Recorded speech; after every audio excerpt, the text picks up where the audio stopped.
Hi friends, ನಮಸ್ತೆ. ನಾನು Mallikarjun. Welcome to ಸ್ಪರ್ಧಾ ಕರ್ನಾಟಕ ಅಕಾಡೆಮಿ ಯೂಟ್ಯೂಬ್ ಚಾನಲ್. ಸ್ನೇಹಿತರೆ, ನಾನು ಈ ಕ್ಲಾಸಲ್ಲಿ ಈ ಟಿ ಪರೀಕ್ಷೆ ನೀವೇನಾದ್ರು ತಯಾರಿ ನಡೆಸ್ತಾ ಇದ್ದರೆ ನಿಮ್ಮ ತಯಾರಿ ಯಾವ ಹಂತದಲ್ಲಿದೆ ಅಂತ ನೀವು ಕ್ರಾಸ್ ಚೆಕ್ ಮಾಡ್ಕೊಳ್ಳೋ ಒಂದು ವಿಡಿಯೋ. ಸೊ ಕೆಲವೊಂದು ಇಂಪಾರ್ಟೆಂಟ್ ಪ್ರಶ್ನೆಗಳನ್ನು ಹಾಕಿದ್ದೀನಿ. ಸೊ ನೀವು ಪ್ರತಿ ಕ್ವಶನ್ಗೆ ನಾನು ಆನ್ಸರ್ ಮಾಡೋಕ್ಕಿಂತ ಬಿಫೋರ್ ನೀವು ಆನ್ಸರ್ ಮಾಡಿ ಕಮೆಂಟ್ ಬಾಕ್ಸಲ್ಲಿ ಕಮೆಂಟ್ ಮಾಡ್ತಾ ಹೋಗಿ. ಹಾಗೆ ವಿಡಿಯೋನ ಕಂಟಿನ್ಯೂ ಮಾಡಿ ನಿಮ್ಮ ಆನ್ಸರು ರೈಟ್ ಆರ್ ರಾಂಗ್ ಅಂತ ಕ್ರಾಸ್ ಚೆಕ್ ಮಾಡ್ಕೋಬಹುದು. ಸೊ ನಿಮ್ಮ ತಯಾರಿ ಯಾವ ರೀತಿ ಇದೆ ಅಂತ ನೀವೇ ಸೆಲ್ಫ್ ಅನಲೈಸ್ ಮಾಡ್ಕೊತ ಹೋಗೋ ಒಂದು ವಿಡಿಯೋ. ಸೊ ಸ್ನೇಹಿತರೆ, ಸ್ಪರ್ಧಾ ಕರ್ನಾಟಕ ಅಕಾಡೆಮಿ ಯೂಟ್ಯೂಬ್ ಚಾನಲ್ಗೆ ನೀವು ಯಾರು ಸಬ್ಸ್ಕ್ರೈಬ್ ಆಗಿಲ್ಲ, ದಯವಿಟ್ಟು ಸಬ್ಸ್ಕ್ರೈಬ್ ಆಗಿ ಪಕ್ಕದಲ್ಲಿ ಬರೋ ಬೆಲ್ ಐಕನ್ ಪ್ರೆಸ್ ಮಾಡಿ. ಸೊ ನೀವೇನಾದ್ರು ಟಿ ಪರೀಕ್ಷೆಗೆ ತಯಾರಿ ನಡೆಸ್ತಾ ಇದ್ದರೆ syllabus wise topic wise classes ಬೇಕಂದ್ರೆ Spardha Karnataka academy so mobile app ಮೂಲಕ ಗೂಗಲ್ ಪ್ಲೇಸ್ಟೋರಲ್ಲಿ ಹೋಗಿ ಸ್ಪರ್ಧಾ ಕರ್ನಾಟಕ ಅಕಾಡೆಮಿ ಅಂತ ಡೌನ್ಲೋಡ್ ಮಾಡ್ಕೊಂಡ್ರೆ ನಿಮಗೆ ಟಿ ಪೇಪರ್ ಫಸ್ಟ್ ಪೇಪರ್ ಸೆಕೆಂಡಿಗೆ ಸಂಬಂಧಪಟ್ಟಂತೆ ಎಸ್ಪೆಷಲಿ ಮ್ಯಾಥ್ಸ್ ಕ್ಲಾಸಸ್ ನಿಮಗೆ ಟಾಪಿಕ್ ವೈಸ್ ಸಿಗ್ತಾ ಇದ್ದಾವೆ. ಅದರ ಯುಟಿಲೈಸ್ ಕೂಡ ನೀವು ಪಡ್ಕೋಬೋದು. ಹಾಗೆ beet forester exam, PDO VA exam, so ಹಾಗೆ ಲ್ಯಾಂಡ್ ಸರ್ವೇರ್ ಎಕ್ಸಾಮ್ಗೆ ನಿಮ್ಮ ಸ್ನೇಹಿತರು ನಿಮ್ಮ ಸಿಬ್ಲಿಂಗ್ಸ್ ಯಾರಾದರೂ ಅಪ್ಲಿಕೇಶನ್ ಹಾಕಿದರೆ ಎಕ್ಸಾಮಿಗೆ ಪ್ರಿಪೇರ್ ಆಗ್ತಾ ಇದ್ರೆ ಆನ್ಲೈನ್ ಕೋರ್ಸಸ್ ಅವೈಲಬಲ್ ಇದೆ. ಸ್ಪರ್ಧಾ ಕರ್ನಾಟಕ ಅಕಾಡೆಮಿ ಆ್ಯಪನ್ನು ಮೊಬೈಲಲ್ಲಿ ಡೌನ್ಲೋಡ್ ಮಾಡ್ಕೊಂಡ್ರೆ ಅದರ ಉಪಯೋಗನ ಪಡ್ಕೊಳ್ಳಿ ಅಂತ ನೀವು ರೆಫರ್ ಮಾಡ್ತಾ ಬರ್ಬೋದು. ಸೊ ಹಾಗಾದರೆ ಮೊದಲನೇ ಪ್ರಶ್ನೆ ಏನಿದೆ ಅಂತ ನೋಡ್ತಾ ಬರೋಣ. ನೋಡ್ರಿ, in a circular park of diameter 80 metre. ನೀವು ವಿಡಿಯೋನ ಪಾಸ್ ಮಾಡಿ ಈ ಕ್ವಶನ್ನ ಓದ್ಕೊಳ್ರಿ. ಕ್ವಶನ್ ಓದ್ಕೊಂಡು ಆನ್ಸರ್ ಮಾಡ್ಲಿಕ್ಕೆ ಟ್ರೈ ಮಾಡಿರಿ. ಸೊ ಅದು ನಿಮ್ಗೆ ಆನ್ಸರ್ ಮುಗಿದಾದ್ಮೇಲೆ ವಿಡಿಯೋ ಕಂಟಿನ್ಯೂ ಮಾಡಿ ನಿಮ್ಮ ಆನ್ಸರ್ ರೈಟ್ ಆರ್ ರಾಂಗ್ ಅಂತ ಚೆಕ್ ಮಾಡ್ತಾ ಹೋಗಲಿ. ಸೊ ಪ್ರಶ್ನೆ ನೋಡ್ರಿ, in a circular park of diameter 80 metre there is a square shaped playground of maximum area. The area of the playground is ಅಂತ question ಇದೆ. ನೋಡ್ರಿ, ಒಂದು ವೃತ್ತಾಕಾರದ ಮೈದಾನದ ವ್ಯಾಸ, ಒಂದು ವೃತ್ತಾಕಾರವಾಗಿ ಸರ್ಕಲ್ ಶೇಪಲ್ಲಿ ಒಂದು ಮೈದಾನ ಇದೆ. ಆ ಮೈದಾನದೊಳಗಡೆ ಗರಿಷ್ಠ ವಿಸ್ತೀರ್ಣವನ್ನು ಹೊಂದಿರೋ ಚೌಕಾಕಾರದ ಮತ್ತೊಂದು ಆಟದ ಮೈದಾನ ಇದೆ. ಸ್ಕ್ವೇರ್ ಶೇಪ್ ಸರ್ಕಲ್ ಶೇಪಲ್ಲಿ ಒಂದು ಫೀಲ್ಡ್ ಇದೆ. ಅದರೊಳಗಡೆ ಗರಿಷ್ಠ ವಿಸ್ತೀರ್ಣ ಹೊಂದಿರ್ತಕ್ಕಂಥ ಒಂದು ಚೌಕಾಕಾರದ ಮತ್ತೊಂದು ಪ್ಲೇ ಗ್ರೌಂಡ್ ಇದೆ ಅಂತ ಕೊಟ್ಟಿದ್ದೇನೆ. ಸೊ ಹಾಗಾದರೆ ಅದರ ವಿಸ್ತೀರ್ಣವೆಷ್ಟು ಅಂತ ಕೇಳಿದ್ದೇನೆ. ಆ ಪ್ಲೇ ಗ್ರೌಂಡ್ ಏನು ಸ್ಕ್ವೇರ್ ಶೇಪಲ್ಲಿ ಇರುತ್ತಲ್ಲ ಅದರ ವಿಸ್ತೀರ್ಣವೆಷ್ಟು, area of the playground ಅಂತ ಕೇಳಿದ್ದೇನೆ. ಸೊ ಇದನ್ನು ಆನ್ಸರ್ ಮಾಡ್ಬೇಕಂದ್ರೆ ನೋಡ್ರಿ, ಫಸ್ಟು ವೃತ್ತಾಕಾರದ ಮೈದಾನ ಅಂತ ಕೊಟ್ಟಿದ್ದೇನೆ. ಒಂದು ಆಟದ ಮೈದಾನ ಈ ರೀತಿ ಇದೆ. ಇದ್ರ ಒಳಗಡೆ ಸ್ಕ್ವೇರ್ ಶೇಪಲ್ಲಿ ಮತ್ತೊಂದು ಆಟದ ಮೈದಾನ ಇದ್ರೊಳಗಡೆ ಇದೆ ಅಂದರೆ ಗರಿಷ್ಠ ವಿಸ್ತೀರ್ಣ ಹೊಂದಿರೋ ಒಂದು ಸ್ಕ್ವೇರ್ ಶೇಪ್ಡ್ ಪ್ಲೇ ಗ್ರೌಂಡ್ ಅಂದರೆ ಈ ರೀತಿ ಡ್ರಾ ಮಾಡ್ಬೋದು. ಸೊ ಇದೇ ಈ ಸ್ಕ್ವೇರ್ ಶೇಪ್ ಏನಿದೆಯಲ್ಲ ಇದೇ ಮ್ಯಾಕ್ಸಿಮಮ್ ಏರಿಯಾ ಹೊಂದಿರ್ತಕ್ಕಂಥದ್ದು. ಇದಕ್ಕಿಂತ ದೊಡ್ಡ ಒಂದು ಸ್ಕ್ವೇರ್ ಶೇಪಲ್ಲಿರೋ ಮೈದಾನ ಬರಲಿಕ್ಕೆ ಆಗಲ್ಲ. ಸೊ ನೋಡ್ರಿ, ಇಲ್ಲಿ ಮಧ್ಯ ಬಿಂದು ಏನಿರುತ್ತಲ್ಲ ಇದು ವೃತ್ತದ ಕೇಂದ್ರ ಅಂತ ಕರಿತೀವಿ, ಸೆಂಟರ್ ಆಫ್ ದ ಸರ್ಕಲ್ ಅಂತ ಕರಿತೀವಿ. ಓಕೆನಾ? ಸೊ ನೋಡ್ರಿ, ಈ ಸರ್ಕಲ್ ಸೆಂಟ್ರ್ ಇದೆಯಲ್ಲ ಅದ್ರ ಮೂಲಕ ಒಂದು ಪಾಸ್ ಹೋಗೋ ಥರ ಲೈನ್ ಡ್ರಾ ಮಾಡ್ತಾನಲ್ಲ, ಈ ಲೈನ್ ಏನಿದೆಯಲ್ಲ ಆ ಲೈನು ಈ ಸರ್ಕಲ್ಗೆ ಅದು ಡಯಾಮೀಟರ್ ಆಗುತ್ತೆ. ವೃತ್ತಕ್ಕೆ ಅದೇನಾಗುತ್ತೆ, ಡಯಾಮೀಟರ್ ಆಗುತ್ತೆ. ಡಯಾಮೀಟರ್ ಅಂದರೆ ನಾವು ವ್ಯಾಸ ಅಂತ ಕರಿತೀವಿ, ವೃತ್ತಕ್ಕೆ ವ್ಯಾಸ ಆಗುತ್ತೆ. ಹಾಗಾದರೆ ಈ ಲೈನ್ ಏನಿದೆಯಲ್ಲ ಈ ಒಂದು ಚೌಕಕ್ಕೆ ಏನಾಗುತ್ತೆ ಅಂದರೆ ಡಯಾಗನಲ್ ಆಗುತ್ತೆ. ಚೌಕಕ್ಕೆ ಏನಾಗುತ್ತೆ ಅಂದರೆ ಡಯಾಗನಲ್ ಆಗುತ್ತೆ. ಡಯಾಗನಲ್ ಅಂದರೆ ನಾವು ಕರ್ಣ ಅಂತ ಕರಿತೀವಿ, ಡಿ ಅಕ್ಷರದಿಂದ ರೆಪ್ರೆಸೆಂಟ್ ಮಾಡ್ತೀವಿ. ಅದೆಷ್ಟಿದೆ ಅಂದರೆ 80 ಮೀಟರ್ ವ್ಯಾಸವನ್ನು ಹೊಂದಿದೆ ಅಂತ ಕೊಟ್ಟಿದ್ದಾರೆ. ನೋಡ್ರಿ, ಈ ಲೈನ್ ಡ್ರಾ ಮಾಡಿದ್ದೀನಲ್ಲ ಇದು ಈ ವೃತ್ತಕ್ಕೆ ಡಯಾಮೀಟರ್ ವ್ಯಾಸ ಆಗುತ್ತೆ. ಅದೇ ಇದೇನಾಗುತ್ತೆ ಅಂದರೆ ಈ ಚೌಕಾಕಾರದ ಆಟದ ಮೈದಾನಕ್ಕೆ ಅದು ಡಯಾಗನಲ್ ಆಗುತ್ತೆ, ಕರ್ಣ ಆಗುತ್ತೆ.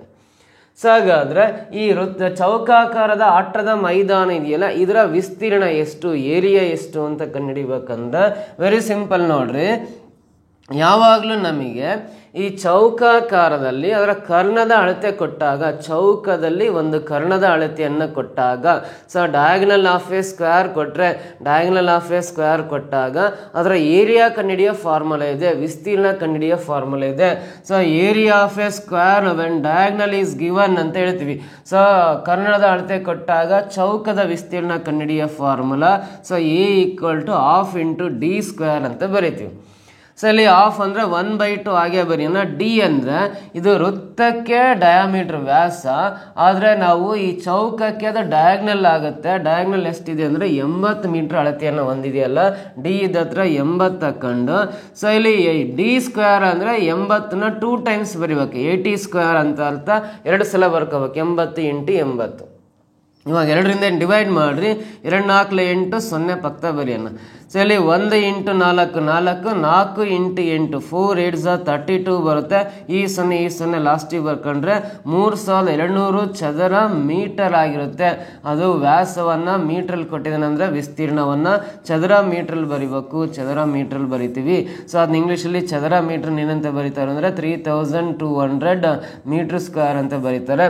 ಸೊ ಇಲ್ಲಿ 3200 ಮೀಟರ್ ಸ್ಕ್ವೇರ್ ಅಂತ ಥರ್ಡ್ ಆಪ್ಷನಲ್ಲಿ ಇದೆಯಲ್ಲ, this is the right answer. ನಿಮ್ಮ ಆನ್ಸರ್ನ ನೀವು ಬಿಫೋರೇ ಮಾಡಿದರೆ ಕ್ರಾಸ್ ಚೆಕ್ ಮಾಡ್ಕೋಬೋದು. ಈ ರೀತಿ ಆಪ್ಷನ್ ಥರ್ಡ್ ಒನ್ ರೈಟ್ ಇದೆ ಅಂತ. ಓಕೆನಾ? ಸೊ ನೆಕ್ಸ್ಟ್ ಕ್ವಶನ್ ಬರೋಣ. ಮುಂದಿನ ಪ್ರಶ್ನೆ ಸೆಕೆಂಡ್ ಕ್ವಶನ್ನು. ವಿಡಿಯೋ ಪಾಸ್ ಮಾಡಿ ಈ ಕ್ವಶನ್ನ ಓದ್ಕೊಂಡು ನೀವು ಆನ್ಸರ್ ಮಾಡ್ಲಿಕ್ಕೆ ಟ್ರೈ ಮಾಡಿರಿ. ನಿಮ್ಮ ಆನ್ಸರ್ ಕಮೆಂಟ್ ಬಾಕ್ಸಲ್ಲಿ ಹಾಕಿ, ಆಮೇಲೆ ವಿಡಿಯೋನ ಕಂಟಿನ್ಯೂ ಮಾಡಿ ನಿಮ್ಮ ಆನ್ಸರ್ ರೈಟ್ ಆರ್ ರಾಂಗ್ ಅಂತ ಕ್ರಾಸ್ ಚೆಕ್ ಮಾಡ್ಕೊತ ಹೋಗಿ. ಇನ್ನೇನು examination of 240 marks. A student scored 52 marks. In pie chart, the corresponding angle is ಅಂತ ಇದೆ. 200 ಅಂಕಗಳ ಒಂದು ಪರೀಕ್ಷೆಯಲ್ಲಿ ಒಬ್ಬ ವಿದ್ಯಾರ್ಥಿಯು 52 ಅಂಕಗಳನ್ನು ಗಳಿಸಿದ್ದಾನೆ. ಇದನ್ನು ಪೈ ನಕ್ಷೆಯಲ್ಲಿ ತೋರಿಸಿದಾಗ ಕೋನ ಎಷ್ಟಿರುತ್ತದೆ ಅಂತ ಪ್ರಶ್ನೆ ಇದೆ. ನೋಡ್ರಿ, ಒಬ್ಬ ಸ್ಟೂಡೆಂಟು 240 ಮಾರ್ಕ್ಸಿಗೆ ಒಂದು ಎಕ್ಸಾಮ್ ಕಂಡಕ್ಟ್ ಮಾಡಿದ್ದಾರೆ. ಆ 200 ಮಾರ್ಕ್ಸಿಗೆ ನಡೆದಿರೋ ಎಕ್ಸಾಮಲ್ಲಿ ಈ ಸ್ಕೋರ್ಡ್ 52 ಮಾರ್ಕ್ಸ್ ಅಂದರೆ 52 ಅಂಕಗಳನ್ನು ಮಾತ್ರ ಗಳಿಸಿದಾನೆ. ಈ 52 ಅಂಕಗಳನ್ನು ಪೈ ನಕ್ಷೆಯಲ್ಲಿ, ಪೈ ಚಾರ್ಟ್ ಅಂತ ಕಲಿತೀವಲ್ಲ, ಪೈ ನಕ್ಷೆಯಲ್ಲಿ ಹಾಕಿದಾಗ ಎಷ್ಟು ಡಿಗ್ರಿ ಕೋನ ಇರುತ್ತೆ ಅಂತ ಕೇಳಿದ್ದಾನೆ. ಸೊ ಪೈ ನಕ್ಷೆ ಅಂದರೆ ನಿಮಗೆ ಐಡಿಯಾ ಇರಬೇಕು, ಸರ್ಕಲ್ ಶೇಪಲ್ಲಿ ಇರುತ್ತಲ್ಲ, ಇದು ಪೈ ನಕ್ಷೆ. ಸೊ ಇದು ಸೆಂಟರ್ ಆಫ್ ದ ಸರ್ಕಲ್ ಅಂತ ತಗೊಂಡ್ರೆ ನಾವೊಂದು ಲೈನ್ ಡ್ರಾ ಮಾಡಿ, ಸೊ 52 ಮಾರ್ಕ್ಸಿಗೆ ಎಷ್ಟು ಡಿಗ್ರಿ ಬರುತ್ತೆ, 52 ಮಾರ್ಕ್ಸಿಗೆ ಇಲ್ಲಿ ಎಷ್ಟು ಡಿಗ್ರಿ ಆ್ಯಂಗಲ್ ಬರುತ್ತೆ ಅಂತ ನಾವು ಕಂಡುಹಿಡಿಬೇಕು. ಸೊ ಇದನ್ನು ಪೈ ನಕ್ಷೆಯಲ್ಲಿ ಈ ರೀತಿ ಡ್ರಾ ಮಾಡಿದ್ವಿ ಅಂದರೆ 52 ಮಾರ್ಕ್ಸಿಗೆ ಎಷ್ಟು ಡಿಗ್ರಿ ಬರುತ್ತಲ್ಲ, ಆ ಥರ ನಾವು ಕೋನ ಮಾಪಕ್ಕೆ ತಗೊಂಡು ಪ್ರೊಟ್ರಾಕ್ಟರ್ ತಂದು ಅಳತೆ ಮಾಡ್ಕೊಂಡು ಇನ್ನೊಂದು ಲೈನ್ ಡ್ರಾ ಮಾಡಿದರೆ ಸೊ ಇವೆರಡರ ನಡುವೆ ಎಷ್ಟು ಡಿಗ್ರಿ ಇರುತ್ತೆ ಅಂತ ಕಂಡುಹಿಡಿಬೋದು. ಸೊ ನೋಡ್ರಿ, ವೆರಿ ಸಿಂಪಲ್. ನೀವೇನಿಲ್ಲ ಸರ್ಕಲ್ ಡ್ರಾ ಮಾಡೋ ಅವಶ್ಯಕತೆ ಇಲ್ಲ, ಚಿತ್ರ ಹಾಕೋ ಅವಶ್ಯಕತೆ ಇಲ್ಲ, ನಿಮಗೆ ಕಾನ್ಸೆಪ್ಟ್ ಗೊತ್ತಾಗಲಿ ಅಂತ ಹಾಕಿದ್ದೀನಿ ಅಷ್ಟೇ ನಾನು. ಟೋಟಲ್ ಅವನು 240 ಮಾರ್ಕ್ಸಿಗೆ ನಡೆದಿರೋ ಎಕ್ಸಾಮಲ್ಲಿ 52 ಅಂಕಗಳನ್ನು ಗಳಿಸಿದ್ದಾನೆ ಅಂತ ಕೊಟ್ಟಿದ್ದಾರೆ. ಸೊ ಇದು ಪೈ ನಕ್ಷೆ ಅಂದರೆ ಸರ್ಕಲ್ ಶೇಪಲ್ಲಿ ಹಾಕ್ತೀವಲ್ಲ, ಈ ಸರ್ಕಲಲ್ಲಿ ಬರೋ ಎಲ್ಲ ಕೋನಗಳ ಮೊತ್ತ ಎಷ್ಟು ಡಿಗ್ರಿ ಇರುತ್ತೆ? 360 ಡಿಗ್ರಿ ಇರುತ್ತೆ. 1 ರೌಂಡ್ ಸರ್ಕ್ಯುಲರ್ ಮೋಷನಲ್ಲಿ ತಿರುಗಿದೀವಿ ಅಂದರೆ 360 ಡಿಗ್ರಿ ಅಂತ ಅರ್ಥ. ಸೊ 240ಕ್ಕೆ 52 ಮಾರ್ಕ್ಸ್ ಆದರೆ 360 ಡಿಗ್ರಿಗೆ ಅದು ಎಷ್ಟು ಡಿಗ್ರಿ ಬರುತ್ತೆ ಅಂತ ಕ್ಯಾಲ್ಕುಲೇಟ್ ಮಾಡ್ಬೇಕಲ್ಲ, ಇಂಟು 360 ಹಾಕೊಂಡ್ರೆ ಅದು ಡಿಗ್ರೀಸ್ ಆಗಿ ಕನ್ವರ್ಟ್ ಆಗುತ್ತೆ. ಪೈ ನಕ್ಷೆಯಲ್ಲಿ ಬರೋ ಎಲ್ಲ ಆ್ಯಂಗಲ್ ಸೇರಿ 360 ಡಿಗ್ರಿ ಸಮ ಇರೋದ್ರಿಂದ 240ಗೆ 52 ಮಾರ್ಕ್ಸ್ ತಗೊಂಡೆ ಅಂದರೆ 360ಕ್ಕೆ ಎಷ್ಟು ಡಿಗ್ರಿ ಬರುತ್ತೆ ಅಂತ ಕ್ಯಾಲ್ಕುಲೇಟ್ ಮಾಡಬೇಕು. ಸೊ ಯಾವ ರೀತಿ ಕ್ಯಾಲ್ಕುಲೇಟ್ ಮಾಡೋದು ನೋಡ್ರಿ, ಇಲ್ಲಿ ವೆರಿ ಸಿಂಪಲ್. ಇಲ್ಲಿ ಯಾವಾದರೂ ಕ್ಯಾನ್ಸಲ್ ಆದರೆ ಕ್ಯಾನ್ಸಲ್ ಮಾಡೋಣ. ಈ ಝೀರೋ ಕ್ಯಾನ್ಸಲ್ ಮಾಡ್ತೀನಿ. ಓಕೆನಾ? ಮತ್ತು 12 ಮಗ್ಗಿ ಬಂದರೆ ಇದು 12 2 24, 12 3 36 ಕ್ಯಾನ್ಸಲ್ ಆಗುತ್ತೆ. 12 3 36 ಮತ್ತು 2 ರಿಂದ 2 1 2, ಇಲ್ಲಿ 5 ಇದೆಯಲ್ಲ, 2 2 4, 1 ಉಳಿಯುತ್ತೆ, 2 6 12 ಕ್ಯಾನ್ಸಲ್ ಆಗುತ್ತೆ, 26 ಬರುತ್ತೆ. 26 × 3 ಮಲ್ಟಿಪ್ಲೈ ಮಾಡಿದಾಗ 78 ಬರುತ್ತೆ. ಸೊ 26 × 3 ಗುಣಾಕಾರ ಮಾಡಿದ್ರೆ 78 ಬರುತ್ತಲ್ಲ. ಸೊ ಅವನು ಟೋಟಲಿ 240ಕ್ಕೆ 52 ಅಂಕಗಳನ್ನು ಗಳಿಸಿದಾನೆ ಅಂದರೆ ಪೈ ಚಾರ್ಟಲ್ಲಿ ನಾನು ಹಾಕಿದಾಗ ಸೊ ಎಷ್ಟು ಡಿಗ್ರಿ ಇರುತ್ತೆ ಆ್ಯಂಗಲ್ ಅಂದರೆ ಅಲ್ಲಿ 78 ಡಿಗ್ರಿ ಬರುತ್ತೆ. ಇವೆರಡು ರೇಖೆಗಳ ಮಧ್ಯೆ 78 ಡಿಗ್ರಿ ಕೋನ ಸಿಗುತ್ತೆ ಅಂತ ಅರ್ಥ. ಸೊ ಆ 78 ಡಿಗ್ರಿ ಅನ್ನೋದು ಇಲ್ಲಿ ಕೊಟ್ಟಿರೋ ಆಪ್ಷನ್ಸಲ್ಲಿ ಸೆಕೆಂಡ್ ಆಪ್ಷನ್ಲಿದೆ. ಇದು ರೈಟ್ ಆನ್ಸರ್ ಅಂತ ಹೇಳ್ತೀವಿ. ಅರ್ಥ ಆಯ್ತಾ? ನಿಮ್ಮ ಆನ್ಸರು ರೈಟ್ ಆರ್ ರಾಂಗ್ ಅಂತ ಕ್ರಾಸ್ ಚೆಕ್ ಮಾಡ್ಕೋಬೋದು. ಓಕೆನಾ? ಅರ್ಥ ಆಯ್ತಾ? ನೆಕ್ಸ್ಟ್ ಕ್ವಶನ್ ಹೋಗೋಣ. ಸೊ ನೆಕ್ಸ್ಟ್ ಕ್ವಶನ್ ಬಂದ ತಕ್ಷಣ ನೀವು ವಿಡಿಯೋ ಪಾಸ್ ಮಾಡಿ ನಿಮ್ಮ ಕ್ವಶನ್ ಓದ್ಕೊಂಡು ನಿಮ್ಮ ಆನ್ಸರ್ನ ಕಮೆಂಟ್ ಬಾಕ್ಸಲ್ಲಿ ಹಾಕಿ ವಿಡಿಯೋನ ಮತ್ತೆ ಕಂಟಿನ್ಯೂ ಮಾಡಿರಿ. ನಿಮ್ಮ ಆನ್ಸರ್ ರೈಟ್ ಆರ್ ರಾಂಗ್ ಅಂತ ನೀವೇ ಚೆಕ್ ಮಾಡ್ಕೋಬೋದು. ಸೊ ಇಲ್ಲಿ ಪ್ರಶ್ನೆ ಏನಿದೆ ಅಂದರೆ the height of A rectangle in a histogram shows ಅಂತ ಇದೆ. ಒಂದು ಆಯತ ಚಿತ್ರದಲ್ಲಿ ಆಯತದ ಎತ್ತರವು ಸೂಚಿಸುವುದು ಅಂತ ಕೇಳಿದ್ದಾನೆ.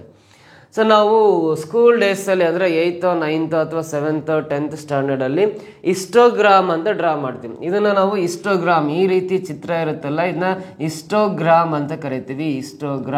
ಹಿಸ್ಟೋಗ್ರಾಮ್ ಅಂದರೆ ನಾವು ಕನ್ನಡದಲ್ಲಿ ಆಯತ ಚಿತ್ರ ಅಂತ ಹೇಳ್ತಾರೆ, ಆಯತ ಚಿತ್ರ ಅಂತ ಕರೀತಾರೆ.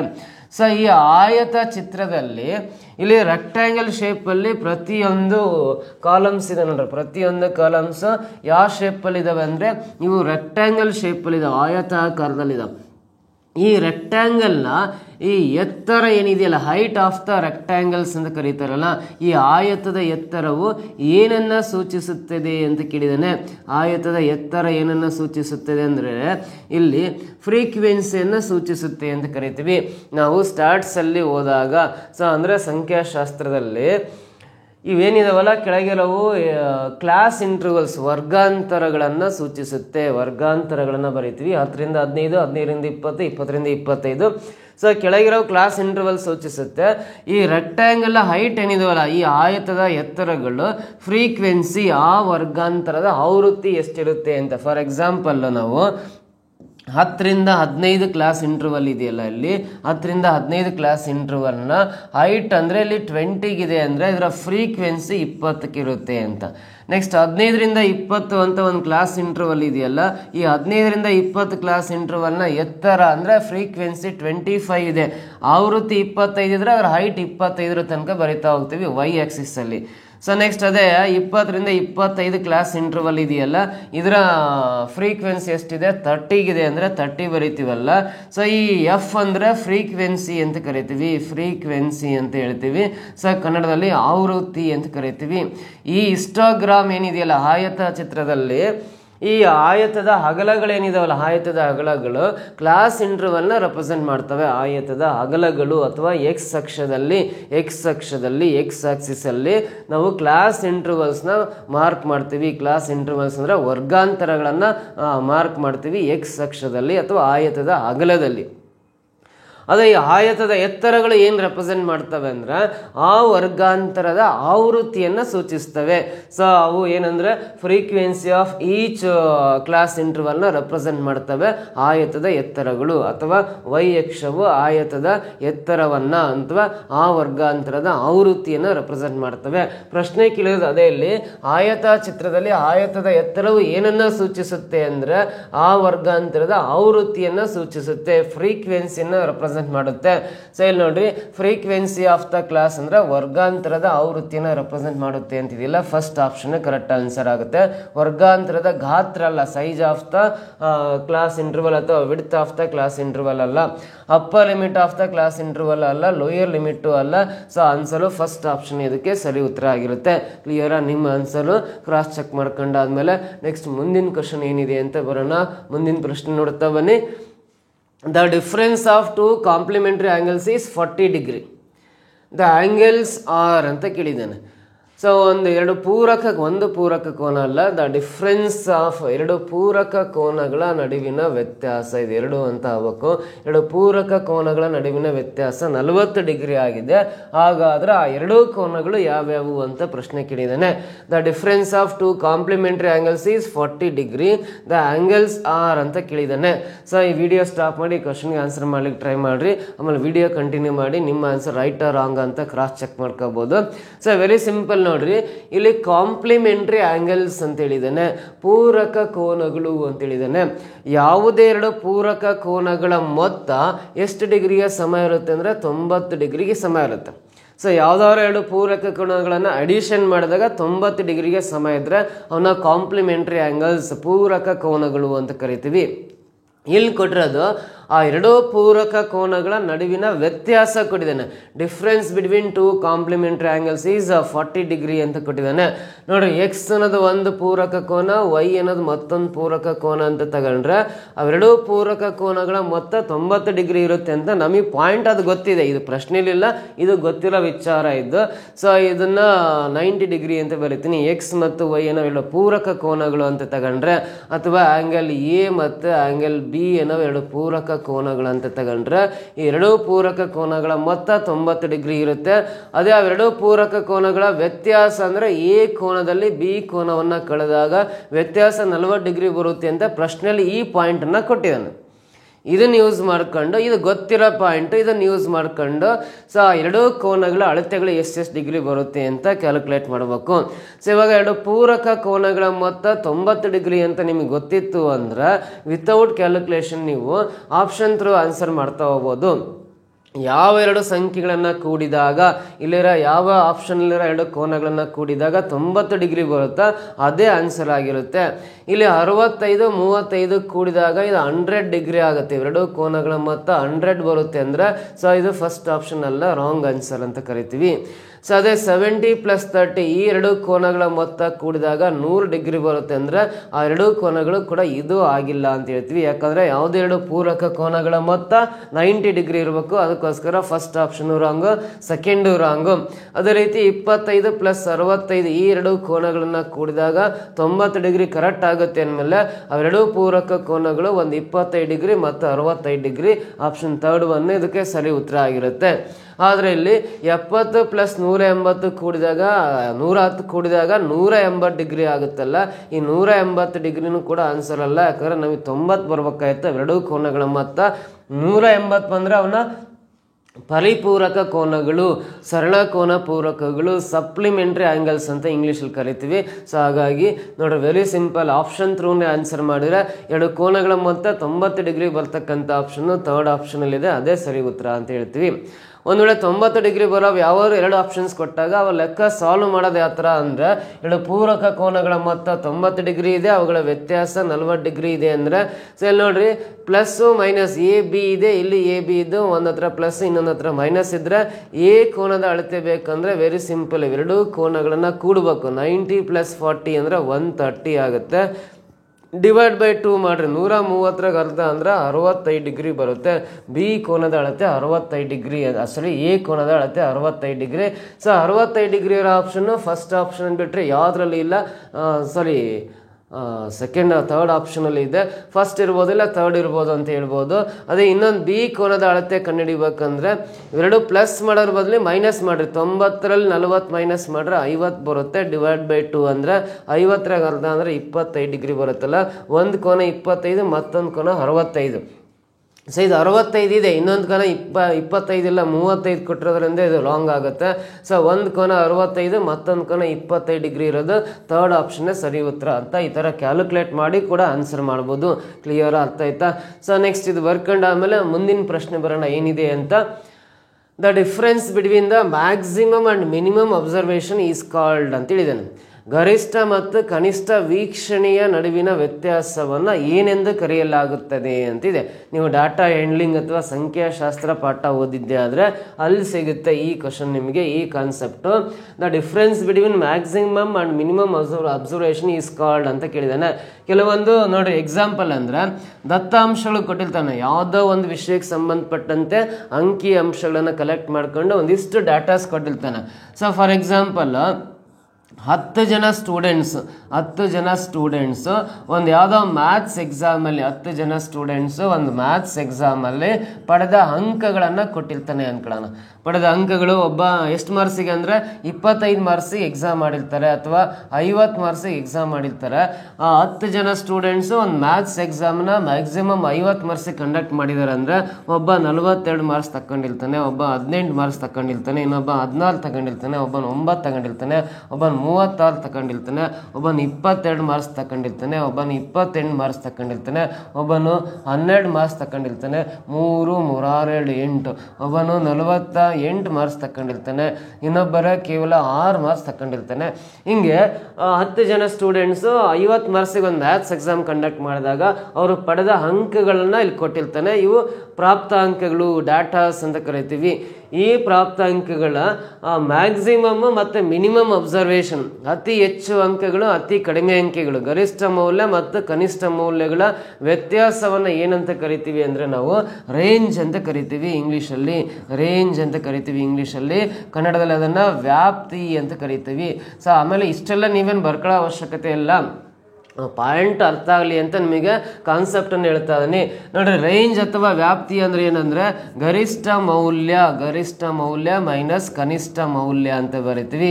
ಸೊ ಅಂದರೆ ಇಂಗ್ಲೀಷಲ್ಲಿ ಹೈಯೆಸ್ಟ್ ವ್ಯಾಲ್ಯೂ ಮೈನಸ್ ಲೋಯೆಸ್ಟ್ ವ್ಯಾಲ್ಯೂನ highest value minus lowest value ಅಂದರೆ ಫಾರ್ ಎಕ್ಸಾಂಪಲ್ಲು ಇಲ್ಲಿ ಕೊಟ್ಟಿರೋ ದತ್ತಾಂಶಗಳಲ್ಲಿ ಹೈಯೆಸ್ಟ್ ವ್ಯಾಲ್ಯೂ ಅಂದರೆ 48 ಅದನ್ನು ಬರ್ಕೋಬೇಕು. ಮೈನಸ್ ಲೋಯೆಸ್ಟ್ ವ್ಯಾಲ್ಯೂ ಅಂದರೆ ಅತಿ ಚಿಕ್ಕದು ಅಂದರೆ ಇಲ್ಲೇ 6 ಇದೆ 6 ಬರ್ಕೋಬೇಕು. ಇವೆರಡು ನಡುವಿನ ವ್ಯತ್ಯಾಸ 42 ಬರುತ್ತಲ್ಲ, ಇದನ್ನು ನಾವೇನಂತ ಕರಿತೀವಿ? ರೇಂಜ್ ಅಂತ ಕರಿತೀವಿ. ಕನ್ನಡದಲ್ಲಿ ವ್ಯಾಪ್ತಿ ಅಂತ ಕರಿತೀವಿ. ವ್ಯಾಪ್ತಿ ಕಂಡುಹಿಡಿಯೋದು ಹಂಗೆ ಆ ಥರ ಅಂತ ಹೇಳ್ಕೊಟ್ಟಿದ್ದೀನಿ. ಈ ಕ್ವಶನ್ ನೀವೇನೆಲ್ಲ ಕಂಡುಹಿಡಿತಾ ಕೂರೋ ಅವಶ್ಯಕತೆ ಇಲ್ಲ. ಒಂದು ವೇಳೆ ಯಾವ ಥರ ದತ್ತಾಂಶಗಳನ್ನು ಕೊಟ್ಟು ವ್ಯಾಪ್ತಿ ಕಂಡುಹಿಡಿಲಿ ಅಂದರೆ ಈ ರೀತಿ ಗರಿಷ್ಠ ಮೌಲ್ಯ ಮೈನಸ್ ಕನಿಷ್ಠ ಮೌಲ್ಯ ಮಾಡ್ಕೊಳ್ರಿ. 48ರಲ್ಲಿ 6 ಮೈನಸ್ ಮಾಡಿದ್ರೆ 42 ಬರುತ್ತಲ್ಲ, ಇದನ್ನು ವ್ಯಾಪ್ತಿ ಅಂತ ಕರಿತೀವಿ, ರೇಂಜ್ ಅಂತ ಕರಿತೀವಿ. ಸೊ ಹಾಗಾದರೆ ಗರಿಷ್ಠ ಮತ್ತು ಕನಿಷ್ಠ ವೀಕ್ಷಣೆಯ ನಡುವಿನ ವ್ಯತ್ಯಾಸವನ್ನು ಏನಂತ ಕರೀತಾರೆ ಅಂದರೆ ನಾವು ವ್ಯಾಪ್ತಿ ರೇಂಜ್ ಅಂತ ಕರಿತೀವಿ. ಆಪ್ಷನ್ 3 1 ಇದೆ ನೋಡ್ರಿ, ಇದು ರೈಟ್ ಆನ್ಸರ್. ಇದನ್ನು ಕನ್ನಡದಲ್ಲಿ ಬರ್ಕೊಳ್ಳೋದಾದ್ರೆ ರೇಂಜಿಗೆ ವ್ಯಾಪ್ತಿ ಅಂತ ಕರಿತೀವಿ. ಕ್ಲಾಸ್ ಸೈಜ್ ಅಂದರೆ ವರ್ಗಾಂತರದ ಗಾತ್ರ ಅಂತ ಕರೀತಾರೆ. ಫ್ರೀಕ್ವೆನ್ಸಿ ಅಂದರೆ ಆವೃತ್ತಿ ಅಂತ ಕನ್ನಡದಲ್ಲಿ ಕರೀತಾರೆ. ಸೊ ಮೀನ್ ಅಂದರೆ ಸರಾಸರಿ ಅಂತ ಕನ್ನಡದಲ್ಲಿ ಕರೀತಾರೆ. ಸೊ ಇದಕ್ಕೆ ಆನ್ಸರು ವ್ಯಾಪ್ತಿ ಅಂತ ಹೇಳ್ತೀವಿ. 3rd ಆಪ್ಷನ್ ಸರಿ ಉತ್ತರ ಆಗುತ್ತೆ. ಕ್ಲಿಯರ್ ಅರ್ಥ ಆಯ್ತಾ? ಸೊ ನಿಮ್ಮ ಆನ್ಸರ್ ರೈಟ್ ಆರ್ ರಾಂಗ್ ಅಂತ ಚೆಕ್ ಮಾಡ್ತಾ ಹೋಗ್ಬೋದು. ನೆಕ್ಸ್ಟ್ ಕ್ವಶನ್ ಬರೋಣ. ಇಲ್ಲಿ ಕ್ವಶನ್ ಬರೋ ಇಂಗ್ಲೀಷಲ್ಲಿ ಮಾತ್ರ ಕಾಣಿಸುತ್ತೆ, ಇವು ಕನ್ನಡದಲ್ಲಿ ಇಲ್ಲ ಅಂತ ಏನು ಗಾಬರಿ ಪಡಕ್ಕೆ ಹೋಗ್ಬೇಡ್ರಿ. ಕನ್ನಡದಲ್ಲೂ ಕೂಡ ನಾನು ಕ್ವಶನ್ ಇಲ್ಲಿ ಬರಿತೀನಿ. ಇಂಗ್ಲೀಷ್ ಮೀಡಿಯಮ್ನಲ್ಲಿ ಬೇಕಾದ್ರೆ ಆನ್ಸರ್ ಮಾಡ್ತಾ ಹೋಗ್ರಿ. ಒಂದು ಸಂಖ್ಯೆಯ ನೋಡ್ರಿ, ಕನ್ನಡದಲ್ಲಿ ಬರೆಯೋದಾದ್ರೆ ಒಂದು ಸಂಖ್ಯೆಯ 2/3 3/4 ಭಾಗವು 24 ಆಗಿದೆ. ಹಾಗಾದರೆ ಆ ಸಂಖ್ಯೆಯ 4ನೇ 1 ಭಾಗ ಎಷ್ಟಾಗುತ್ತದೆ ಅಂತ ಕೇಳಿದ್ದಾನೆ. 4ನೇ 1 ಭಾಗ ಎಷ್ಟಾಗುತ್ತದೆ ಅಂತ ಪ್ರಶ್ನೆ ಕೇಳಿದ್ದಾನೆ. ಸೊ ಇದು ಕನ್ನಡದಲ್ಲಿ ಈ ರೀತಿ ನೀವು ಪ್ರಶ್ನೆ ಬರ್ಕೋಬೋದು. ಇಂಗ್ಲೀಷಲ್ಲಿ ಅಲ್ಲೇ ಕಾಣಿಸ್ತಾ ಇದೆ. ನೀವು ನೋಡ್ರಿ, ಪ್ರಶ್ನೆ ಅರ್ಥ ಮಾಡ್ಕೊಳ್ರಿ. If 24 is 2/3 of 3/4 of a number, then what will be the 1/4 of that number ಅಂದರೆ ನೋಡ್ರಿ, ಯಾವುದೋ ಒಂದು ಸಂಖ್ಯೆ ಇದೆ, ಆ ಸಂಖ್ಯೆಯ 2/3ನೇ ಭಾಗ ಅಥವಾ 3/4 ಭಾಗ 24 ಆಗಿದೆ ಅಂದರೆ ಆ ಸಂಖ್ಯೆ ಯಾವುದಂತ ಕಂಡುಹಿಡ್ಕೊಂಡು ಅದರ 4ನೇ 1 ಭಾಗ ಎಷ್ಟು ಅಂತ ನೋಡಿ. ಒಂದು ಕನ್ನಡದಲ್ಲಿ ಕ್ವಶನ್ ಓದೋದಾದ್ರೆ ಒಂದು ಸಂಖ್ಯೆಯ 3ನೇ 2 ಭಾಗ ಮತ್ತು 4ನೇ 3 ಭಾಗ 24 ಆದರೆ ಆ ಸಂಖ್ಯೆಯ 4ನೇ 1 ಭಾಗ ಎಷ್ಟಾಗುತ್ತೆ ಅಂತ. If 24 is 2/3 of 3/4 of a number, what will be the 1/4 of that number ಅಂತ ಕ್ವಶನ್ ಕೇಳಿದಾಗ ವೆರಿ ಸಿಂಪಲ್ಲು. ಆ ನಂಬರ್ ಯಾವುದು ಅಂತ ನಮಗೆ ಗೊತ್ತಿಲ್ಲ ಅಂದರೆ ಎಕ್ಸ್ ಬರ್ಕೊಳ್ಳೋಣ. ಅದರ 3ನೇ 2 ಭಾಗ ಅಂದರೆ ಇಂಟು 2/3 ಅಂತ ಬರ್ಕೋಬೇಕು. ಆ ಸಂಖ್ಯೆಯ 4ನೇ 3 ಭಾಗ ಅಂದರೆ ಇಂಟು 3/4 ಮಾಡ್ಕೊಂಡ್ರೆ ಅದು 24ಕ್ಕೆ ಸಮ ಆಗುತ್ತೆ, ಈಕ್ವಲ್ ಟು 24 ಅಂತ ಬರಿತೀವಿ. ಒಂದು ಸಂಖ್ಯೆಯ 3ನೇ 2 ಭಾಗ ಮತ್ತು 4ನೇ 3 ಭಾಗ 24ಕ್ಕೆ ಸಮ ಅಂತ ಕೊಟ್ಟಿದ್ದಾರೆ, ಈಕ್ವಲ್ ಟು 24 ಬರಿತೀರಿ. ಹಾಗಾದ್ರೆ ಆ ಸಂಖ್ಯೆಯ 4ನೇ 1 ಭಾಗ ಎಷ್ಟಾಗುತ್ತೆ ಅಂತ ಕ್ವಶನ್ ಕೇಳಿದ್ದಾನೆ. 4ನೇ 1 ಭಾಗ ಎಷ್ಟಾಗುತ್ತೆ ಅಂತ. ಸೊ ನೋಡಿ, ಇಲ್ಲಿ ಏನು ಮಾಡ್ಬೇಕಂದ್ರೆ ವೆರಿ ಸಿಂಪಲ್ಲು. ಆ ಸಂಖ್ಯೆ ಎಕ್ಸ್ ಕಂಡುಹಿಡ್ಕೋಬೇಕಂದ್ರೆ 24 ರೈಟ್ ಸೈಡಲ್ಲೇ ಇರಲಿ. ಈ 2/3 ಇದೆಯಲ್ಲ, ಅದು ರೈಟ್ ಸೈಡಿಗೆ ಬಂದರೆ ಉಲ್ಟಾ ಆಗುತ್ತೆ, 3/2 ಆಗುತ್ತೆ. ಆಮೇಲೆ 3/4 ಅನ್ನೋದು ರೈಟ್ ಸೈಡ್ಸ್ ಬಂದರೆ ರೆಸಿಪ್ರೋಕಲ್ ಚೇಂಜ್ ಆಗುತ್ತೆ, 4/3 ಆಗುತ್ತೆ. ಕೆಳಗಿರೋ 3 ಮೇಲಿರೋ 3 ಕ್ಯಾನ್ಸಲ್, 2 1 2 2 4 ಕ್ಯಾನ್ಸಲ್ ಆಗಿ 24 × 2 ಅಂದರೆ ಆ ಸಂಖ್ಯೆ 48 ಅಂತ ಗೊತ್ತಾಯ್ತು. ಆ ಸಂಖ್ಯೆ ಯಾವುದು ಅಂದರೆ 48. ಬಟ್ ಆನ್ಸರ್ 48 ಅಲ್ಲ, ಇಲ್ಲಿ ಕೇಳಿರೋದು ಆ ಸಂಖ್ಯೆಯ 4ನೇ 1 ಭಾಗ ಎಷ್ಟಾಗುತ್ತೆ ಅಂತ. ಆ ಸಂಖ್ಯೆ 48 ಅಂತ ಗೊತ್ತಾಗಿದೆಯಲ್ಲ, ಇದರ 4ನೇ 1 ಭಾಗ ಕಂಡುಹಿಡಿಬೇಕಂದ್ರೆ ಇಂಟು 1/4 ಹಾಕೊಂಡು ಸಿಂಪ್ಲಿಫೈ ಮಾಡಿರಿ. 4 1 4 4 2 8 ಕ್ಯಾನ್ಸಲ್ ಆಗಿ 12 × 1 ಅಂದರೆ 12 ಬರುತ್ತಲ್ಲ, ಆ ಸಂಖ್ಯೆ 4ನೇ 1 ಭಾಗ ಅಂದರೆ 12 ಅಂತ ಹೇಳ್ಬೋದು. ಸೆಕೆಂಡ್ ಆಪ್ಷನಲ್ಲಿದೆ, ಇದು ಸರಿ ಉತ್ತರ ಆಗುತ್ತೆ. ಕ್ಲಿಯರ್ ಅರ್ಥ ಆಯ್ತಾ? ಸೊ ಈ ಕ್ವಶನ್ಗೆ ಸೊಲ್ಯೂಷನ್ ಸೆಕೆಂಡ್ ಆಪ್ಷನ್ ಸರಿ ಆಗುತ್ತೆ. ಸೊ ನೆಕ್ಸ್ಟ್ ಕ್ವಶನ್ ಟ್ರೈ ಮಾಡ್ತಾ ಬನ್ನಿ. If 3/5 part of 60% of a number is 36, then the number is ಅಂತ ಹೇಳಿದ್ದಾನೆ. 3/5 part of 60% of a number is 36. ಇಂಗ್ಲೀಷಲ್ಲಿ ಇದೆ, ಕನ್ನಡದಲ್ಲಿ ಬರಿತಾನೆ. ಒಂದು ಸಂಖ್ಯೆಯ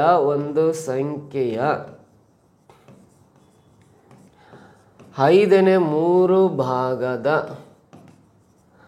60% ಭಾಗವು 5/3 ಭಾಗದ 60% ಭಾಗವು 36 ಆಗುತ್ತದೆ. 36 ಆಗುತ್ತದೆ. ಹಾಗಾದರೆ ಆ ಸಂಖ್ಯೆಯು ಅಂತ ಪ್ರಶ್ನೆ ಇದೆ. ಹಾಗಾದರೆ ಆ ಸಂಖ್ಯೆಯು ಅಂತ ಕ್ವಶನ್ ಕೇಳಿದ್ದಾನೆ. ಸೊ ಈ ರೀತಿ ಕನ್ನಡದಲ್ಲಿ ಪ್ರಶ್ನೆ ಬರ್ಕೋಬೋದು. ನೀವು ವಿಡಿಯೋ ಸ್ಟಾಪ್ ಮಾಡಿ ಆ ಕ್ವಶನ್ಗೆ ಆ ಸೊಲ್ಯೂಷನ್ ಕಂಡುಹಿಡ್ಕೊಂಡು ಕಮೆಂಟ್ ಬಾಕ್ಸಲ್ಲಿ ಹಾಕಿ ಆಮೇಲೆ ವಿಡಿಯೋ ಕಂಟಿನ್ಯೂ ಮಾಡಿ ನಿಮ್ಮ ಆನ್ಸರ್ ರೈಟ್ ಆರ್ ರಾಂಗ್ ಅಂತ ಚೆಕ್ ಮಾಡ್ಕೋಬೋದು. ನೋಡಿ ಇಲ್ಲಿ question, if 3/5 part of 60% of a number is 36, then what is the number ಅಥವಾ then that number will be ಅಂತ ಕ್ವಶನ್ ಕೇಳಿದ್ದಾನೆ.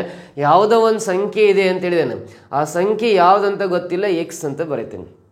ಆ ಸಂಖ್ಯೆಯ 5/3 ಭಾಗ ಅಂತಿದೆಯಲ್ಲ, ಇನ್ನು 3/5 ಬರ್ಕೊಂಡು ಆ ಸಂಖ್ಯೆಯ 60% ಭಾಗ ಅಂದರೆ 60%ನ್ನು ಅಗೇನ್ 3/5 ಅಂತಲೇ ಬರಿತೀನಿ. ಯಾಕೆ 60%ನ್ನು ನಾನು 3/5 ಬರಿತೀನಿ ಅಂದರೆ, ಇದು ಪರ್ಸೆಂಟೇಜಲ್ಲಿ ಕೊಟ್ಟಿದ್ದೇನೆ ಅಂದರೆ ಈ ಪರ್ಸೆಂಟೇಜ್ ಸಿಂಬಲ್ ಎಲಿಮಿನೇಟ್ ಮಾಡ್ಬೇಕಂದ್ರೆ ಡಿವೈಡ್ ಬೈ 100 ಹಾಕ್ಬೇಕು. ಅವಾಗ 20 60, 25 100 ಕ್ಯಾನ್ಸಲ್ ಆಗಿ ಆ ಸಂಖ್ಯೆ ಏನಾಗುತ್ತೆ 3/5 ಆಗುತ್ತೆ, 3/5 ಆಗುತ್ತೆ. ಹಾಗಾಗಿ 60% ಭಾಗವನ್ನು ನಾವು 3/5 ಅಂತ ಭಿನ್ನ ರಾಶಿಯಲ್ಲಿ ಬರ್ಕೊಂಡು ಅದೆಷ್ಟಾಗುತ್ತೆ ಅಂದರೆ 36 ಆಗುತ್ತದೆ ಅಂತ ಕೊಟ್ಟಾಗ ಈಕ್ವಲ್ ಟು 36 ಬರಿತೀನಿ. ಸೊ ಇವಾಗ ನೋಡ್ರಿ, ಎಕ್ಸ್ ಬೇಕಂದ್ರೆ 36 ರೈಟ್ ಸೈಡಲ್ಲೇ ಇಲ್ಲಿ 3/5 ಅನ್ನೋದು ರೈಟ್ ಸೈಡ್ ಬಂದರೆ 5/3 ಆಗುತ್ತೆ. 3/5 ಅನ್ನೋದು ರೈಟ್ ಸೈಡ್ ಬಂದರೆ 5/3 ಆಗುತ್ತೆ. ಸೊ ಇವಾಗ 3 1 3, 3 2 6 ಕ್ಯಾನ್ಸಲ್ ಆಗುತ್ತೆ. 3 1 3 4 12 ಕ್ಯಾನ್ಸಲ್ ಆಗುತ್ತೆ. ಅವಾಗ ಎಕ್ಸ್ ಈಕ್ವಲ್ ಟು 5 × 5 25, 25 × 4 ಅಂದರೆ 100 ಬರುತ್ತೆ. ಎಕ್ಸ್ ಈಕ್ವಲ್ ಟು 100 ಬರುತ್ತೆ. ಸೊ ನೋಡ್ರಿ, ಆ ಸಂಖ್ಯೆ ಯಾವುದು ಅಂದರೆ ಆ ಸಂಖ್ಯೆ 100 ಅಷ್ಟೇ ಕೇಳಿಲ್ಲ. ಆ ಸಂಖ್ಯೆ ಯಾವುದು ಅಂತ ಕೇಳಿದಾನೆ, ಆ ಸಂಖ್ಯೆ 100 ಬರ್ತಾ ಇದೆ ಅಂದರೆ ಆಪ್ಷನ್ ಫಸ್ಟ್ ಒನ್ ಅಷ್ಟೇ ಕರೆಕ್ಟ್ ಆಗುತ್ತೆ. First one is the right answer. ನಿಮ್ಮ ಆನ್ಸರು ನೀವು ಕ್ರಾಸ್ ಚೆಕ್ ಮಾಡ್ಬೋದು ರೈಟ್ ಆರ್ ರಾಂಗ್ ಅಂತ. Coming to the next question ಬರೋಣ. If 1 square plus 2 square plus and so on 9 square equal to 285, then the value of 0.11 whole square plus 0.22 whole square plus 0.99 whole square is ಅಂತ ಇದೆ. ನೋಡಿ, 1 square plus 2 square plus and so on 9 square equal to 285 ಆದಾಗ 0.11 whole square plus 0.22 whole square plus and so on 0.99 whole ಸ್ಕ್ವೇರ್ನ value ಎಷ್ಟು ಬರುತ್ತೆ ಅಂತ ಪ್ರಶ್ನೆ ಕೇಳಿದ್ದಾನೆ. ಈ ವಿಡಿಯೋ ಸ್ಟಾಪ್ ಮಾಡಿ ಒಂದು ಸ್ವಲ್ಪ ಅಪ್ಲೈಡ್ ಕ್ವಶನ್ ಇದ್ದು ಇದಕ್ಕೆ ಆನ್ಸರ್ ಮಾಡ್ಲಿಕ್ಕೆ ಟ್ರೈ ಮಾಡಿ ಕಮೆಂಟ್ ಬಾಕ್ಸಲ್ಲಿ ಆನ್ಸರ್ ಹಾಕಿ ಆಮೇಲೆ ವಿಡಿಯೋ ಕಂಟಿನ್ಯೂ ಮಾಡಿ ನಿಮ್ಮ ಆನ್ಸರ್ ರೈಟ್ ಆರ್ ರಾಂಗ್ ಅಂತ ಕ್ರಾಸ್ ಚೆಕ್ ಮಾಡ್ಕೊಳ್ಳಿ.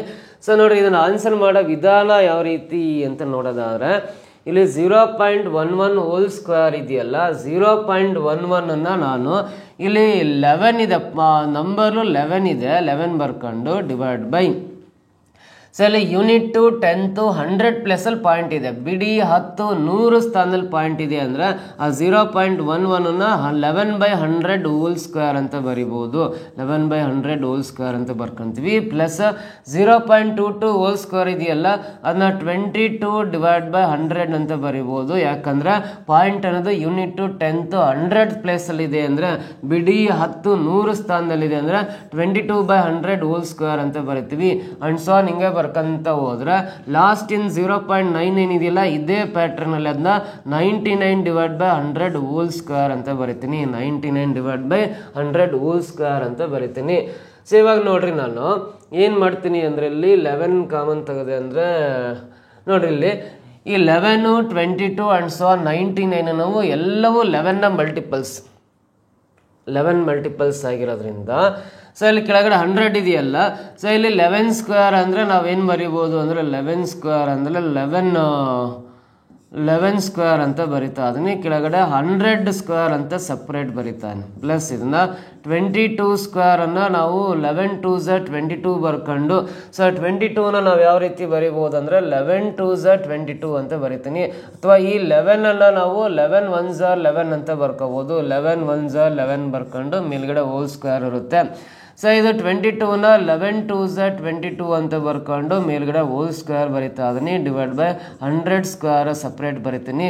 ಅಂಡ್ ಸೊ ಆನ್ ಇದನ್ನು ಕೂಡ 99 ಇದೆಯಲ್ಲ, ಇದನ್ನ 11 9s 99 ಬರ್ಕೊಂಡು ಮೇಲ್ಗಡೆ ಹೋಲ್ ಸ್ಕ್ವೇರ್ ಹಾಕೊಂಡು ಈ ಡಿನಾಮಿನೇಟರ್ಗೆ ಸ್ಕ್ವೇರ್ ಸಪ್ರೇಟ್ ಮಾಡ್ತೀನಿ, 100 ಸ್ಕ್ವೇರ್ ಬರಿತೀನಿ. ಸೊ ಎಲ್ಲ ಸಂಖ್ಯೆಗಳಲ್ಲಿ ಡಿನಾಮಿನೇಟರಲ್ಲಿ 100 ಸ್ಕ್ವೇರ್ ಇದರಲ್ಲೂ 100 ಸ್ಕ್ವೇರ್ ಇದೆ.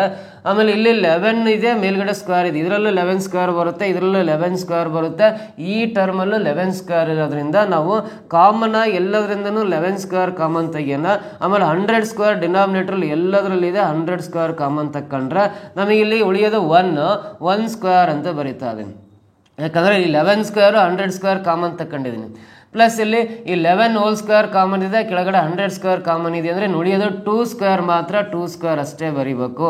ಪ್ಲಸ್ ಅಂಡ್ ಸೊ ಹಿಂಗೆ ಬರ್ಕೊಂತ ಹೋದ್ವಿ ಅಂದರೆ ಲಾಸ್ಟಿಗೆ ನಾವು ಈ 11 ಸ್ಕ್ವೇರ್ ಕಾಮನ್ ಇದೆ ಮತ್ತು ಕೆಳಗಡೆ 100 ಸ್ಕ್ವೇರ್ ಕಾಮನ್ ಇದೆ ಅಂದರೆ ಇನ್ನು ಉಳಿಯೋದು 9 ಮಾತ್ರ. 9 ಸ್ಕ್ವೇರ್, 9ಗೆ ಸ್ಕ್ವೇರ್ ಇದೆ, 9 ಸ್ಕ್ವೇರ್ ಅಂತ ಬರಿತೀನಿ. ಈ 11 ಸ್ಕ್ವೇರ್ ವ್ಯಾಲ್ಯೂ ನಿಮಗೆ ಗೊತ್ತಿದೆ 121. 100 ಸ್ಕ್ವೇರ್ ವ್ಯಾಲ್ಯೂ ಎಷ್ಟಾಗುತ್ತೆ? 100 × 100 ಅಂದರೆ ಅದು 10,000 ಆಗುತ್ತೆ, 10,000 ಬರುತ್ತೆ. ಸೊ ಇವಾಗ ನೋಡ್ರಿ 1 square plus 2 square plus and so on up to 9 square ವ್ಯಾಲ್ಯೂನ ಇಲ್ಲೇ ಕೊಟ್ಟಿದ್ದೀನಿ ಪ್ರಶ್ನೆಯಲ್ಲಿ.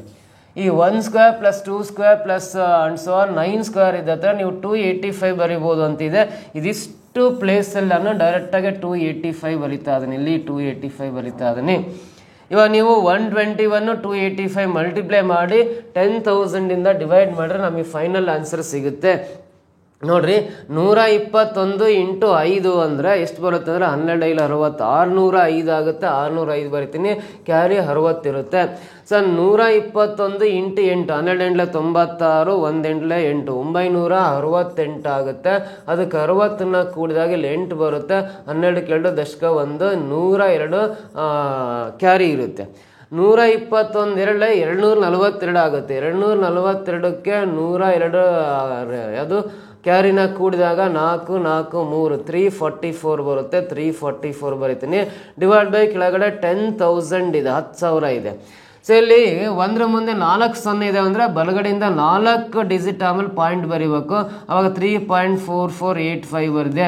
ಸೊ ಇಲ್ಲಿ 4 zeros ಇದ್ದಾಗ ರೈಟ್ ಸೈಡಿಂದ 4 ಡಿಜಿಟ್ ಆಮೇಲೆ ಪಾಯಿಂಟ್ ಇಟ್ಟರೆ ಸೊ 10,000ದಿಂದ 34,485 ಡಿವೈಡ್ ಮಾಡಿದ್ರೆ 3.4485 ಬರುತ್ತಲ್ಲ, ಇದರ ಆನ್ಸರು 3.4485 ಆಗುತ್ತೆ. 3.4485 ಅಂತ ಆಪ್ಷನ್ 3rd ಒನ್ನಲ್ಲಿ ಇದೆಯಲ್ಲ, this is the right answer ಅಂತ ಹೇಳ್ತೀವಿ. ಕ್ಲಿಯರ್ ಅರ್ಥ ಆಯ್ತಾ ಈ ಕ್ವಶನ್ಗೆ ಸೊಲ್ಯೂಷನ್ನು? ನಿಮ್ಮ ಆನ್ಸರ್ ಕ್ರಾಸ್ ಚೆಕ್ ಮಾಡ್ಕೊಂಡಿದ್ರೆ ಅಂದಮೇಲೆ ಮುಂದಿನ ಪ್ರಶ್ನೆ ಬರೋಣ ಏನಿದೆ ಅಂತ. The digit of unit place in 378 × 236 × 459 × 312 will be ಅಂತ ಇದೆ. ಸೊ ಅಂದ್ರೆ ಈ ಕನ್ನಡದಲ್ಲಿ ಬರ್ಕೊಳ್ಳೋದಾದ್ರೆ 378 × 236 × 459 × 312 ಗುಣಲಬ್ಧದಲ್ಲಿ ಬಿಡಿ ಸ್ಥಾನದಲ್ಲಿ ಬರುವ ಸಂಖ್ಯೆ ಯಾವುದು ಅಂತ. ಗುಣಲಬ್ಧದಲ್ಲಿ ಬಿಡಿ ಸ್ಥಾನದ ಅಂಕೆ ಯಾವುದು, ಬಿಡಿ ಸ್ಥಾನದ ಅಂಕೆ ಯಾವುದು ಅಂತ ಪ್ರಶ್ನೆ ಕೇಳಿದಂಗೆ, ಬಿಡಿ ಸ್ಥಾನದ ಅಂಕೆ ಯಾವುದು ಅಂತ. ಸೊ ನೀವು ಎಲ್ಲ ವಿಡಿಯೋಸಲ್ಲಿರೋ ಕ್ವಶನ್ಸ್ನ ಒಂದು ಕಡೆ ಬರ್ಕೊಂಬಿಟ್ಟು ನೀವು ನೋಟ್ಸ್ ಮಾಡ್ಕೊಂತ ಹೋದರೆ 100% ಇದೇ ಥರ ಪ್ರಶ್ನೆಗಳು ಎಕ್ಸಾಮಲ್ಲಿ ಬರೋ ಸಾಧ್ಯತೆ ಇರುತ್ತೆ. ನಿಮಗೆ ಆನ್ಸರ್ ಮಾಡಲಿಕ್ಕೆ ನಿಮಗೂ ಒಂದು ಮ್ಯಾಥ್ಸ್ ನೋಟ್ಸು ಅಂತ ಸಿಗುತ್ತೆ. ಎಲ್ಲ ಸಾಕಷ್ಟು ವಿಡಿಯೋಸ್ ಅಪ್ಲೋಡ್ ಮಾಡಿದ್ವಿ. ಎಲ್ಲ ವಿಡಿಯೋಸಲ್ಲಿ ಬರೋ ಪ್ರತಿ ಕ್ವಶನ್ ಬರ್ಕೊಂಡು ನೀವೇ ಸೊಲ್ಯೂಷನ್ ಮಾಡ್ಲಿಕ್ಕೆ ಟ್ರೈ ಮಾಡಿರಿ. 100% ನಿಮಗೆ ಈಸಿ ಆಗುತ್ತೆ ಈ ಮ್ಯಾಥಮೆಟಿಕ್ಸ್ ಅನ್ನೋದು. ನೋಡ್ರಿ ಇಲ್ಲಿ 4 ಸಂಖ್ಯೆಗಳು ಕೊಟ್ಟು ಈ 4 ಸಂಖ್ಯೆಗಳನ್ನು ಗುಣಿಸಿದಾಗ ಗುಣಲಬ್ಧದಲ್ಲಿ ಯಾವ ಅಂಕೆ ಬರುತ್ತೆ ಅಂತ ಪ್ರಶ್ನೆ ಕೇಳಿದ್ದಾನೆ. ಸೊ ಅವರ ಗುಣಲಬ್ಧದಲ್ಲಿ ಬರೋ ಅಂಕೆ ಕಂಡುಹಿಡಿಬೇಕಂದ್ರೆ ನೋಡ್ರಿ, ಸೊ ಇದರ ಗುಣಲಬ್ಧದಲ್ಲಿ ಬಿಡಿ ಸ್ಥಾನದಲ್ಲಿ ಯಾವ ಅಂಕೆ ಬರುತ್ತೆ ಅಂದರೆ ಪ್ರತಿಯೊಂದು ಸಂಖ್ಯೆಯಲ್ಲಿರೋ ಬಿಡಿ ಸ್ಥಾನದ ಅಂಕೆಗಳನ್ನು ಮಾತ್ರ ಗುಣಾಕಾರ ಮಾಡ್ತಾ ಹೋಗ್ಬೇಕು. 8 × 6 × 9 × 2 ಅಂತ ಇದ್ದಾವೆ. ಸೊ ಇವಾಗ ನೋಡ್ರಿ ಗುಣಾಕಾರ ಮಾಡ್ರೆ 2 9 18 ಬರುತ್ತೆ. 18 6 108 ಬರುತ್ತೆ. 108 × 8 ಮಲ್ಟಿಪ್ಲೈ ಮಾಡೋಣ. ನೋಡ್ರಿ 2 9 18, 18 6 108, 108ನ 8ರಿಂದ ಗುಣಿಸಿದ್ರೆ ಇದರ ಬಿಡಿ ಸ್ಥಾನದ ಅಂಕೆ ಈ ಬಿಡಿ ಸ್ಥಾನದ ಅಂಕೆ ಮಾತ್ರ ಗುಣಿಸಿದ್ರೆ ಸಾಕು. 8 8 64 ಬರುತ್ತಲ್ಲ. ಇನ್ನು ಪೂರ್ತಿ ಗುಣಿಸಿದಾಗ ಇನ್ನು ಬೇರೆ ಬೇರೆ ಅಂಕೆಗಳು ಬರ್ತವೆ. ಸೊ ಹಾಗಾಗಿ ಫೈನಲ್ ಪ್ರಾಡಕ್ಟಲ್ಲಿ ಈ 4 ಸಂಖ್ಯೆಗಳ ಗುಣಲಬ್ಧದಲ್ಲಿ ಬಿಡಿ ಸ್ಥಾನದಲ್ಲಿ ಬರೋ ಅಂಕೆ 4 ಬರ್ತಾ ಇದೆ. ಸೊ 4 ಅನ್ನೋದು 4th ಆಪ್ಷನಲ್ಲಿ ಇದೆ, ಇದು ಸರಿ ಉತ್ತರ ಆಗುತ್ತೆ. ಅಥವಾ ಇಲ್ಲೇ ನೋಡ್ರಿ 8 6 48, 48ರಲ್ಲಿ ಬಿಡಿ ಸ್ಥಾನದಲ್ಲಿ 8 ಬರುತ್ತೆ, 8. ಮತ್ತು ಈ 8ರಿಂದ 8 9 72, 72 ಅಂದರೆ ಬಿಡಿ ಸ್ಥಾನದಲ್ಲಿ 2 ಬರುತ್ತೆ. ಈ 2ರಿಂದ ಈ 2 ಗುಣಿಸಿದ್ರೆ 2 2 4 ಅಲ್ಲ, ಕೊನೆ ಬಿಡಿ ಸ್ಥಾನದಲ್ಲಿ 4 ಬರುತ್ತೆ. ಆ 4th ಆಪ್ಷನ್ ಸರಿ ಉತ್ತರ ಅಂತ ಹೇಳ್ಬೋದು. ಬಿಡಿ ಸ್ಥಾನದ ಅಂಕೆ ಈ ರೀತಿ ಕಂಡುಹಿಡಿಬಹುದು. ಓಕೆನಾ?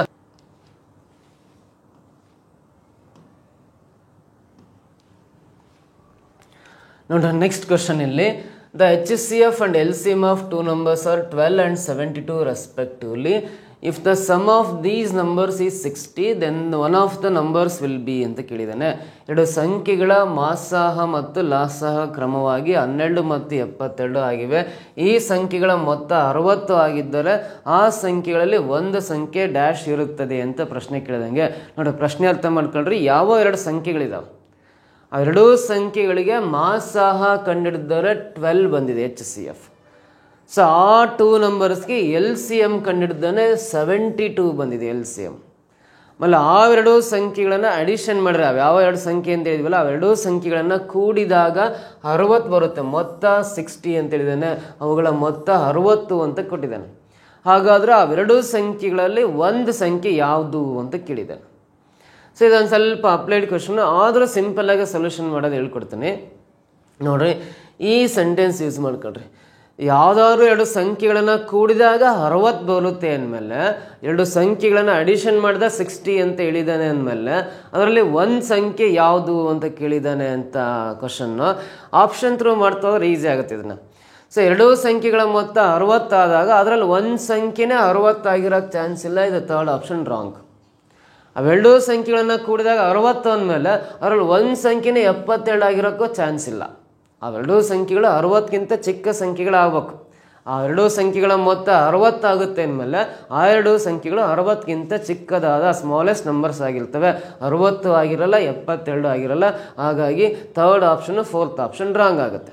ಇವಾಗ ಇವೆರಡು ಆಪ್ಷನ್ಸ್ ಯೂಸ್ ಮಾಡ್ಕೊಂಡು ಮೊದಲನೇ ಆಪ್ಷನ್ 12 ಇದೆಯಲ್ಲ, ಆ ಎರಡೂ ಸಂಖ್ಯೆಗಳಲ್ಲಿ ಒಂದು ಸಂಖ್ಯೆ 12 ಅಂತ ತಗೊಂಡ್ರೆ ಈ 60ರಲ್ಲಿ 12 ಮೈನಸ್ ಮಾಡಿರಿ ಮತ್ತೊಂದು ಸಂಖ್ಯೆ 48 ಬರ್ಕೋಬೇಕು. ನೋಡಿ, ಒಂದು ಸಂಖ್ಯೆ 12 ಮತ್ತೊಂದು ಸಂಖ್ಯೆ 48. 12 48ನ ಕೂಡಿದಾಗ ಎರಡೂ ಸಂಖ್ಯೆಗಳ ಮೊತ್ತ ಸಮ್ ಆಫ್ ಟೂ ನಂಬರ್ಸ್ ಈ 60ಗೆ ಸಮ ಆಗುತ್ತೆ. ಆಮೇಲೆ ನೀವು ಇದೇ ಕರೆಕ್ಟ್ ಅಂತ ಕನ್ಫರ್ಮ್ ಮಾಡ್ಕೋಬೇಕಂದ್ರೆ ಈ ಎರಡೂ ಸಂಖ್ಯೆಗಳಿಗೆ ನೀವು ಲಾಸಾಹ ಕಂಡಿಡ್ಕೊಳ್ರಿ. ಲಾಸಾಹ ಅಂದರೆ ಇವೆರಡು 12ರಿಂದ ಭಾಗ ಆಗ್ತವೆ. 12 1 12, 12 4 48 ಕ್ಯಾನ್ಸಲ್ ಆಗುತ್ತೆ. ಈ ಮೂರು ಸಂಖ್ಯೆಗಳನ್ನು ಗುಣಾಕಾರ ಮಾಡಿರಿ. 12 1 12, 12 4 48 ಆಗೋದ್ರಿಂದ ಈ ಎರಡು ಸಂಖ್ಯೆಗಳ ಲಾಸಾಹ 48 ಬರುತ್ತೆ LCM. ಬಟ್ ಪ್ರಶ್ನೆಯಲ್ಲಿ ಕೊಟ್ಟಿರೋದು ಲಾಸಾಹ 72 ಅಂತ ಹೇಳಿದಾನೆ LCM. ಅದಕ್ಕೋಸ್ಕರ ಫಸ್ಟ್ ಆಪ್ಷನ್ನು ರಾಂಗ್ ಅಂತ ಗೊತ್ತಾಯಿತು. ಯಾಕಂದ್ರೆ ಒಂದು ಸಂಖ್ಯೆ 12 ಆದರೆ ಮತ್ತೊಂದು ಸಂಖ್ಯೆ 48 ತಗೋಬೇಕು. ಯಾಕಂದರೆ ಎರಡೂ ಸಂಖ್ಯೆಗಳ ಮೊತ್ತ 60ಕ್ಕೆ ಸಮ ಆಗಬೇಕು. 12 48ಕ್ಕೆ ಲಾಸಾಹ ಕಂಡಿಡಿದ್ರೆ 48 ಬರುತ್ತೆ. ಬಟ್ ಇಲ್ಲಿ ಲಾಸಾಹ 72 ಕೊಟ್ಟಿರೋ ಪ್ರಶ್ನೆಯಲ್ಲಿ, ಅದಕ್ಕೋಸ್ಕರ first option wrong. So first option wrong ಆಮೇಲೆ ಉಳಿದಿರೋದು ಈ ಸೆಕೆಂಡ್ ಆಪ್ಷನ್ ಮಾತ್ರ ಇದೇ ಸರಿ ಅಂತ ಹೇಳ್ಬೋದು. ಮತ್ತೇನು ಕ್ಯಾಲ್ಕುಲೇಟ್ ಮಾಡೋ ಅವಶ್ಯಕತೆ ಇಲ್ಲ. ಒಂದು ವೇಳೆ ನೀವು ಕ್ಯಾಲ್ಕುಲೇಟ್ ಮಾಡಿದ್ದೇ ಆದರೆ ಒಂದು ಸಂಖ್ಯೆ 24 ಇದೆ ಅಂದರೆ ಮತ್ತೊಂದು ಸಂಖ್ಯೆ 36 ಬರಿಬೇಕು. ಯಾಕಂದರೆ ಇವೆರಡೂ ಸಂಖ್ಯೆಗಳ ಮೊತ್ತ 60ಕ್ಕೆ ಸಮ ಆಗಬೇಕು. ಸೊ ಹಾಗಾದರೆ ಇವೆರಡಕ್ಕೂ LCM ಕಂಡಿಯನ 12ರಿಂದ 12 2 24 ಕ್ಯಾನ್ಸಲ್ ಆಗುತ್ತೆ. 12 3 36 ಕ್ಯಾನ್ಸಲ್ ಆಗುತ್ತೆ. ಈ ಮೂರು ಸಂಖ್ಯೆಗಳನ್ನು ಗುಣಾಕಾರ ಮಾಡೋಣ. 12 × 2 24, 24 × 3 ಗುಣಾಕಾರ ಮಾಡಿದ್ರೆ ಈ ಲಾಸಾಹ LCM 72 ಕರೆಕ್ಟ್ ಬರ್ತಾ ಇದೆ. ಪ್ರಶ್ನೆಯಲ್ಲೂ 72 ಇರೋದ್ರಿಂದ ಆ ಒಂದು ಸಂಖ್ಯೆ 24 ಆಪ್ಷನ್ ಸೆಕೆಂಡ್ ಒನ್ನೇ ಸರಿ ಇದೆ ಅಂತ ಹೇಳ್ಬೋದು. ಕ್ಲಿಯರ್ ಆಗ್ತಾ ಇತ್ತು ಈ ಕ್ವಶನಿಗೆ ಸೊಲ್ಯೂಷನ್.